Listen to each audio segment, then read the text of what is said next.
vegada un nen que feia moltes preguntes i això no és pas cap mal, al contrari, està molt bé, però era molt difícil donar una resposta a les preguntes d'aquell nen.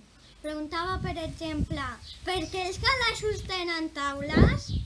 La gent se'l mirava i potser responia, els calaixos serveixen per posar-hi els coberts. Ja ho sé per què serveixen els calaixos, però en canvi no sé per què els calaixos tenen taules. La gent brandava el cap i se n'anava. Un altre dia preguntava per què les cues tenen peixos, o bé per què els bigotis tenen gats. La gent brandava el cap i se n'anava per les seves.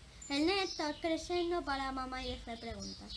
Fins i tot quan va ser un home no parava de preguntar això i allò. Però com que ningú no li contestava, es va retirar en una caseta al capdamunt d'una muntanya i es passava tot el temps rumiant preguntes i escrivint-les en una llibreta. Després reflexionava per trobar la resposta, però no la trobava. Escrivia, per exemple, per què l'ombra té un pi? Per què els números no escriuen cartes? Per què els segells no beuen cervesa?